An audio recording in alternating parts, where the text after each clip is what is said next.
कितना मन भावन, तन मन और जीवन हो गया पावन। माँ शैलपुत्री के कदमों की आहट से गूंज उठा मेरा घर आंगन। सभी भक्तों पर माँ शैलपुत्री की कृपा सदा सर्वदा बनी रहे। आप सभी भक्तों को प्रथम नवरात्रि की हार्दिक शुभकामनाएं। प्रिय भक्तों, आज की इस वीडियो में आप माँ शैलपुत्री की संपूर्ण कथा श्रवण करेंगे। माँ दुर्गा को सर्वप्रथम शैलपुत्री के रूप में पूजा जाता है। हिमालय के यहाँ पुत्री के रूप में जन्म लेने के कारण उनका नामकरण शैलपुत्री हुआ। देवी माँ का वाहन वृषभ है, इसलिए यह देवी वृषारूढ़ा के नाम से भी जानी जाती हैं। माँ शैलपुत्री ने दाएं हाथ में त्रिशूल धारण कर रखा है और बाएं हाथ में सुंदर कमल सुशोभित है। यही देवी प्रथम दुर्गा हैं। यही देवी सती के नाम से भी जानी जाती हैं। इस संदर्भ में एक मार्मिक कथा प्रचलित है। दक्ष प्रजापति की सभी पुत्रियां गुणवती थीं, फिर भी दक्ष के मन में संतोष नहीं था। वे चाहते थे कि उनके घर में एक ऐसी पुत्री का जन्म हो जो सर्वशक्ति संपन्न हो एवं सर्व विजयिनी हो। अतः दक्ष एक ऐसी ही पुत्री के लिए तप करने लगे। तप करते करते अधिक दिन बीत गए तो भगवती आद्या ने प्रकट होकर कहा, मैं तुम्हारे तप से प्रसन्न हूँ। तुम किस कारण तप कर रहे हो? दक्ष ने तप करने का कारण बताया तो माँ बोली, मैं स्वयं पुत्री के रूप में तुम्हारे यहाँ जन्म धारण करूंगी। मेरा नाम सती होगा। मैं सती के रूप में जन्म लेकर अपनी लीलाओं का विस्तार करूंगी। फलतः भगवती आद्या ने सती रूप में दक्ष के यहाँ जन्म लिया। सती दक्ष की सभी पुत्रियों में सबसे अलौकिक थी। सती ने बाल्यावस्था में ही कई ऐसे अलौकिक आश्चर्यचकित करने वाले कार्य कर दिखाए थे जिन्हें देखकर स्वयं दक्ष को भी विस्मय होता था। जब सती विवाह योग्य हो गई तो दक्ष को उनके लिए वर की चिंता होने लगी। उन्होंने ब्रह्मा जी से इस विषय में परामर्श किया। ब्रह्मा जी ने कहा, सती आद्या की अवतार है। आद्या आदि शक्ति और शिव आदि पुरुष है, अतः सती के विवाह के लिए शिव ही योग्य और उचित वर है। दक्ष ने ब्रह्मा जी की बात मानकर सती का विवाह भगवान शिव के साथ कर दिया। सती कैलाश में जाकर भगवान शिव के साथ रहने लगी। भगवान शिव दक्ष प्रजापति के दामाद थे, किंतु किसी वजह से दक्ष के हृदय में भगवान शिव के प्रति बैर और विरोध भाव पैदा हो गया। एक बार देवलोक में ब्रह्मा ने धर्म के निरूपण के लिए एक सभा का आयोजन किया था। सभी बड़े बड़े देवता सभा में एकत्र हुए। भगवान शिव भी इस सभा में बैठे थे। सभा मंडल में दक्ष का आगमन हुआ। दक्ष के आगमन पर सभी देवता उठ खड़े हो गए, पर भगवान शिव खड़े नहीं हुए। उन्होंने दक्ष को प्रणाम भी नहीं किया। फलतः दक्ष ने अपमान का अनुभव किया। केवल यही नहीं, उनके हृदय में भगवान शिव के प्रति ईर्ष्या की आग जल उठी। वे उनसे बदला लेने के लिए समय और अवसर की प्रतीक्षा करने लगे। एक बार माता सती और भगवान शिव कैलाश पर्वत पर बैठे हुए थे, परस्पर वार्तालाप कर रहे थे। उसी समय आकाश मार्ग से कई विमान कनखल की ओर जाते हुए दिखाई पड़े। माता सती ने उन विमानों को देखकर भगवान शिव से पूछा, प्रभु ये सभी विमान किसके यहाँ और कहाँ जा रहे हैं? भगवान शिव ने उत्तर दिया, आपके पिता ने बड़े यज्ञ का आयोजन किया है। समस्त देवता और देवांगनाएं इन विमानों में बैठकर उसी यज्ञ में सम्मिलित होने के लिए जा रहे हैं। इस पर सती ने दूसरा प्रश्न किया, क्या मेरे पिता ने आपको यज्ञ में सम्मिलित होने के लिए नहीं बुलाया? भगवान शंकर ने उत्तर दिया, आपके पिता मुझसे बैर रखते हैं, फिर वो मुझे क्यों बुलाने लगे? सती मन ही मन सोचने लगी, फिर बोली, यज्ञ के इस अवसर पर अवश्य मेरी सभी बहनें आएंगी। उनसे मिले बहुत दिन बीत गए। यदि आपकी अनुमति हो तो मैं भी अपने पिता के घर जाना चाहती हूँ। यज्ञ में भी सम्मिलित हो लूंगी और बहनों से भी मिलने का शुभ अवसर मिलेगा। भगवान शिव ने उत्तर दिया, इस समय वहां जाना उचित नहीं होगा। आपके पिता मुझसे बैर रखते हैं। हो सकता है कि वे आपका भी अपमान करें। बिना बुलाए किसी के घर जाना उचित नहीं होता है। इस पर माता सती ने प्रश्न किया, ऐसा क्यों? भगवान शिव ने उत्तर दिया, विवाहिता लड़की को बिना बुलाए पिता के घर नहीं जाना चाहिए, क्योंकि विवाह हो जाने पर लड़की अपने पति की हो जाती है। पिता के घर से उसका संबंध टूट जाता है। लेकिन सती पीहर जाने के लिए हट करती रही, अपनी बात बार बार दोहराती रही। उनकी इच्छा देखकर भगवान शिव ने पीहर जाने की अनुमति दे दी। उनके साथ अपना एक गढ़ भी साथ में भेज दिया। उस गढ़ का नाम था वीरभद्र। सती वीरभद्र के साथ अपने पिता के घर चली गई। घर में सती से किसी ने भी प्रेम पूर्वक वार्तालाप नहीं किया। दक्ष ने उन्हें देखकर कहा, तुम क्या यहाँ मेरा अपमान कराने आई हो? अपनी बहनों को तो देखो, वे किस प्रकार भांति भांति के अलंकारों और सुंदर वस्त्रों से सुसज्जित हैं। तुम्हारे शरीर पर मात्र एक बाघांबर है। तुम्हारा पति शमशानवासी और भूतों का नायक है। वह तुम्हें बाघांबर छोड़कर और पहना ही क्या सकता है? दक्ष के कथन से सती के हृदय में पश्चाताप का सागर उमड़ पड़ा। वे सोचने लगी, उन्होंने यहाँ आकर अच्छा नहीं किया। भगवान शिव ठीक ही कह रहे थे। बिना बुलाए पिता के घर भी नहीं जाना चाहिए, पर अब क्या हो सकता है, अब तो आ ही गई हूँ। पिता के कटु और अपमानजनक शब्द सुनकर भी माता सती मौन रही। वे उस यज्ञ मंडल में गईं, जहाँ सभी देवता और ऋषि मुनि बैठे थे तथा यज्ञ कुंड में धू धू करती जलती हुई अग्नि में आहुतियां डाली जा रही थी। सती ने यज्ञ मंडप में सभी देवताओं के तो भाग देखे, किंतु भगवान शिव का भाग नहीं देखा।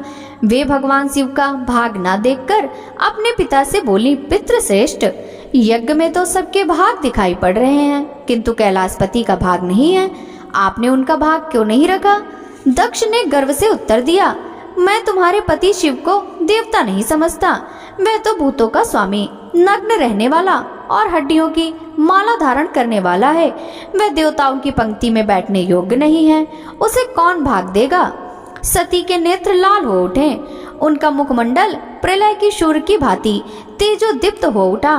उन्होंने पीड़ा से तिलमिलाते हुए कहा, ओह, मैं इन शब्दों को कैसे सुन रही हूँ? मुझे धिक्कार है। देवताओं, तुम्हें भी धिक्कार है। तुम भी उन कैलाशपति के लिए इन शब्दों को कैसे सुन रहे हो, जो मंगल के प्रतीक हैं, जो क्षण मात्र में संपूर्ण सृष्टि को नष्ट करने की शक्ति रखते हैं। वे मेरे स्वामी हैं। नारी के लिए उसका पति ही स्वर्ग होता है। जो नारी अपने पति के लिए अपमानजनक शब्दों को सुनती है, उसे नरक में जाना पड़ता है। पृथ्वी सुनो, आकाश सुनो और देवताओं तुम भी सुनो। मेरे पिता ने मेरे स्वामी का अपमान किया है। अब मैं एक क्षण भी जीवित नहीं रहना चाहती। सती अपने कथन को समाप्त करती हुई यज्ञ के कुंड में कूद पड़ी। जलती हुई आहुतियों के साथ उनका शरीर भी जलने लगा। यज्ञ मंडप में खलबली पैदा हो गई। हाहाकार मच गया। देवता उठकर खड़े हो गए। वीरभद्र क्रोध से कांप उठे। वे उछल उछल कर यज्ञ का विध्वंस करने लगी। यज्ञ मंडप में भगदड़ मच गई। देवता और ऋषि मुनि भाग खड़े हुए। वीरभद्र ने देखते ही देखते दक्ष का मस्तक काटकर फेंक दिया। यह समाचार भगवान शिव के कानों में भी पड़ा। वे प्रचंड आंधी की भांति कनखल जा पहुँचे। सती के जले हुए शरीर को देखकर भगवान शिव ने अपने आप को भुला दिया। सती के प्रेम और उनकी भक्ति ने शंकर के मन को व्याकुल कर दिया। उन शंकर के मन को व्याकुल कर दिया जिन्होंने काम पर भी विजय प्राप्त की थी और जो सारी सृष्टि को नष्ट करने की क्षमता रखते थे। वे सती के प्रेम में ऐसे खो गए जैसे बेसुध हो गए हों। भगवान शिव ने उन्मत्त की भांति सती के जले हुए शरीर को कंधे पर रख लिया। वे सभी दिशाओं में भ्रमण करने लगे। शिव और सती के इस अलौकिक प्रेम को देखकर पृथ्वी रुक गई, हवा रुक गई, जल का प्रवाह ठहर गया और रुक गई देवताओं की सांसें। सृष्टि व्याकुल हो उठी। सृष्टि के प्राणी पुकारने लगे, त्राहिमाम त्राहिमाम। भयानक संकट उपस्थित देखकर सृष्टि के पालक भगवान विष्णु भी आगे बढ़े। वे भगवान शिव की बेसुधी में अपने चक्र से सती के एक एक अंग को काटकर गिराने लगे। धरती पर 51 स्थानों पर सती के अंग कट कट कर गिरे हैं। जब सती के सारे अंग कट कट कर गिर गए तो भगवान शिव पुनः अपने आप में आए। जब वे अपने आप में आए तो पुनः सृष्टि के सारे कार्य चलने लगे। धरती पर जिन 51 स्थानों पर सती के अंग कटकर गिरे थे, वे स्थान आज शक्तिपीठ माने जाते हैं। आज भी उन स्थानों में माता सती का पूजन होता है, उपासना होती है। धन्य था शिव और सती का प्रेम। शिव और सती के प्रेम ने उन्हें अमर और वंदनीय बना दिया। बाद में सती के विरह में शंकर जी की दयनीय दशा हो गई। वे हर पल सती का ही ध्यान करते रहते और उन्हीं की चर्चा में व्यस्त रहते। उधर सती ने भी शरीर का त्याग करते समय संकल्प किया था कि मैं राजा हिमालय के यहाँ जन्म लेकर भगवान शंकर की अर्धांगिनी बनूंगी। अब जगदम्बा का संकल्प व्यर्थ होने से तो रहा नहीं। वे उचित समय पर राजा हिमालय की पत्नी मैना देवी के गर्भ में प्रविष्ट होकर उनकी कोख से प्रकट हुई। शैल राज की पुत्री होने के कारण वे शैल पुत्री कहलाई। भक्तों, अब सुनिए महिषासुर मर्दिनी स्तोत्र हिंदी पाठ। हे हिमालय राज की कन्या, विश्व को आनंद देने वाली, नंदीगढ़ों के द्वारा नमस्कृत, गिरिवर विंध्याचल के सिरों पर निवास करने वाली, भगवान विष्णु को प्रसन्न करने वाली, इंद्रदेव के द्वारा नमस्कृत, भगवान नीलकंठ की पत्नी, विश्व में विशाल कुटुंब वाली और विश्व को संपन्नता देने वाली, महिषासुर का मर्दन करने वाली भगवती, अपने बालों की लता से आकर्षित करने वाली पर्वत की पुत्री, तुम्हारी जय हो, जय हो, जय हो।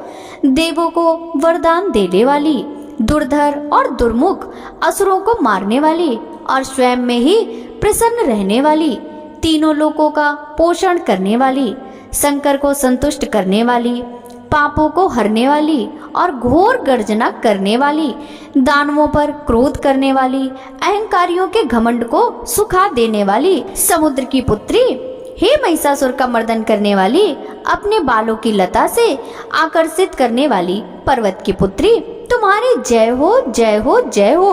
हे जगत माता, मेरी माँ, प्रेम से कदम्ब के वन में वास करने वाली, हास्य भाव में रहने वाली, हिमालय के शिखर पर स्थित अपने भवन में विराजित, शहद की तरह मधुर मधु कैटब का मद नष्ट करने वाली, महिष को विदीर्ण करने वाली, सदा युद्ध में लिप्त रहने वाली, हे महिषासुर का मर्दन करने वाली, अपने बालों की लता से आकर्षित करने वाली पर्वत की पुत्री, तुम्हारी जय हो, जय हो, जय हो। शत्रुओं के हाथियों की सूंड काटने वाली और उनके 100 टुकड़े करने वाली, जिनका सिंह शत्रुओं के हाथियों के सर अलग अलग टुकड़े कर देता है, अपनी भुजाओं के अस्त्रों से चंड और मुंड के शीश काटने वाली, हे महिषासुर का मर्दन करने वाली, अपने बालों की लता से आकर्षित करने वाली पर्वत की पुत्री, तुम्हारी जय हो, जय हो, जय हो।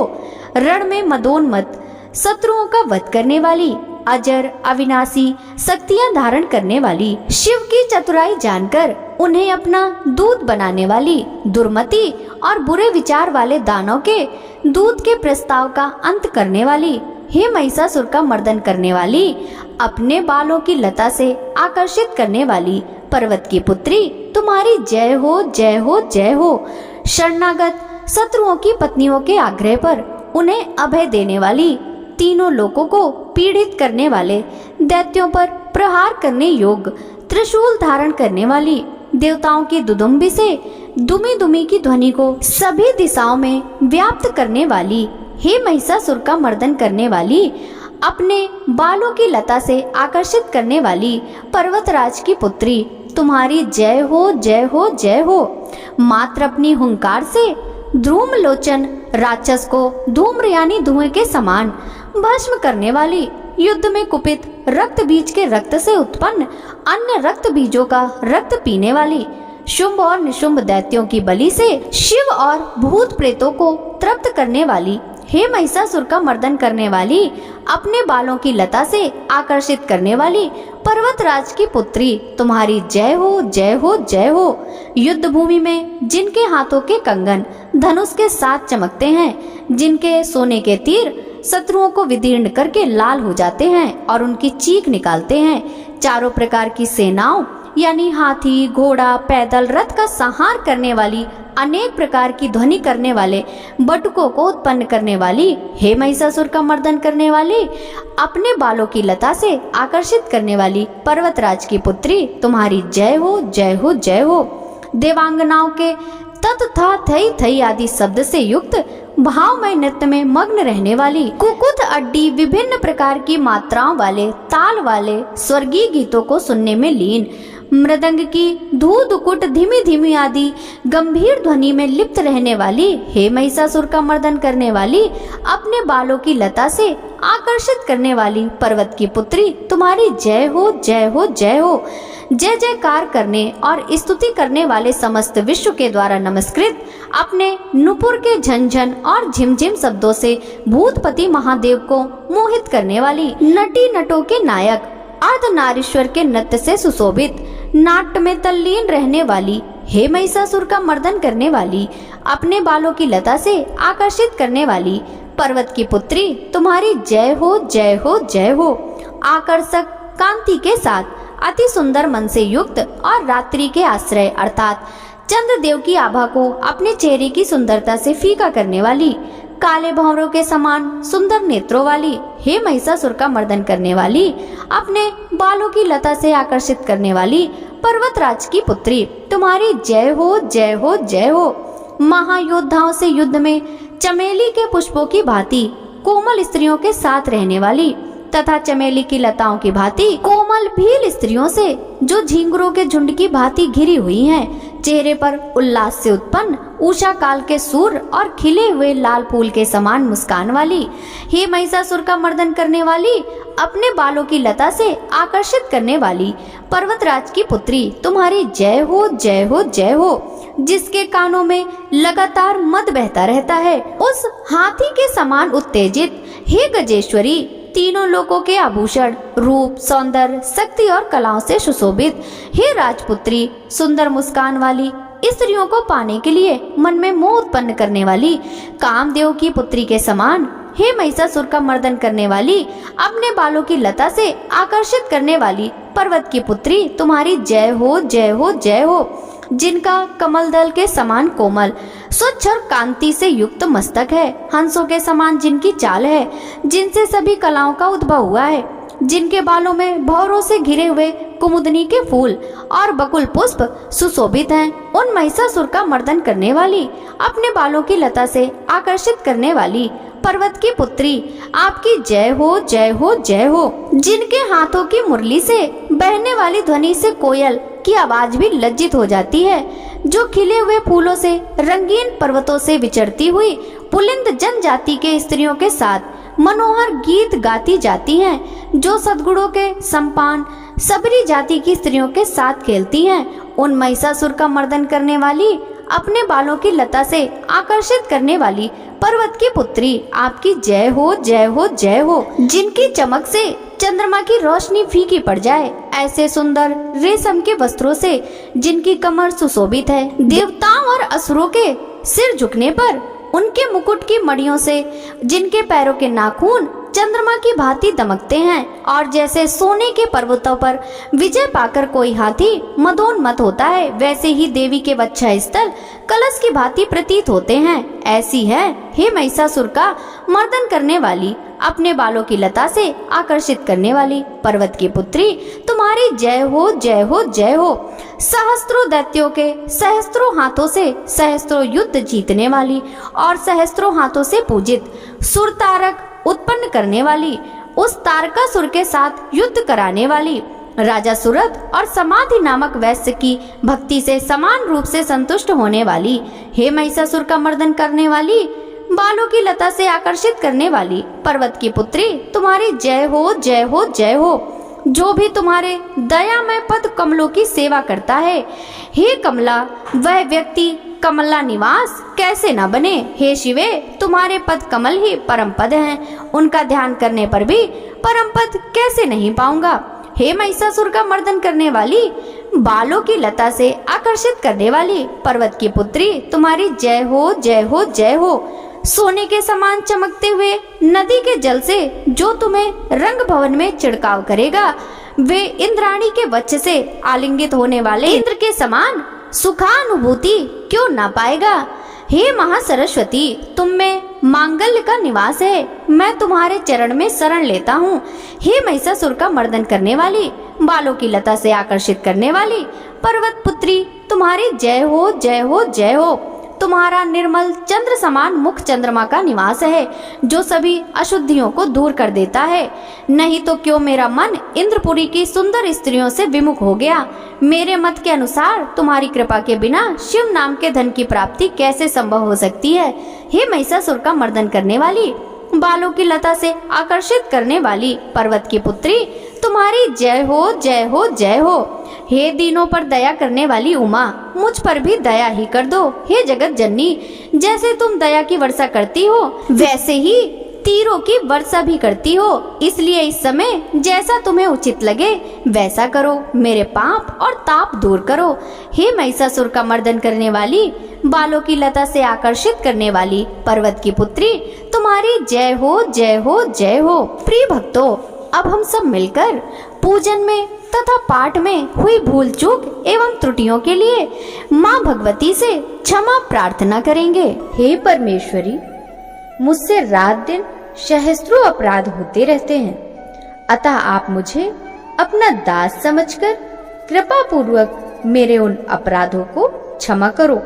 हे परमेश्वरी, ना तो मैं आह्वान करना जानता हूँ और न विसर्जन करना जानता हूँ, न पूजा करने का विधान ही जानता हूँ। हे परमेश्वरी, मुझे क्षमा करो। हे सुरेश्वरी, मैंने जो मंत्रहीन, क्रियाहीन और भक्तिहीन पूजन किया है वह सब आपकी कृपा से पूर्ण हो। सैकड़ों अपराध करके भी जो भक्त आपकी शरण में आकर केवल जगदम्ब कहकर पुकारता है वह उस दुर्लभ गति मोक्ष को प्राप्त करता है, जिसे ब्रह्मादि देवगण भी पाने में असमर्थ होते हैं। हे जगदम्बिके, मैं अपराधी हूँ, किंतु आपकी शरण में आया हूँ। इस समय मैं दया का पात्र हूँ, तुम जो चाहे करो। हे देवी, हे परमेश्वरी, अज्ञानवश या बुद्धि भ्रम होने के कारण भूल से जो कुछ भी मैंने कम या अधिक कर दिया हो वह सब क्षमा कर प्रसन्न हो। हे जगमाता कामेश्वरी, हे सच्चिदानंद स्वरूपिणी महेश्वरी, आप प्रेम पूर्वक मेरी यह पूजा स्वीकार करो और मुझ पर प्रसन्न हो। हे सुरेश्वरी, आप गोपनीय से भी गोपनीय वस्तु की रक्षा करने वाली हो। आप मेरे द्वारा किए हुए इस जप को ग्रहण करके मेरे सभी अपराध क्षमा करो। हे देवी, हे महेश्वरी, आपकी कृपा से मुझे सिद्धि प्राप्त हो। वीडियो अच्छी लगी हो तो लाइक जरूर कीजिएगा। जय माता दी।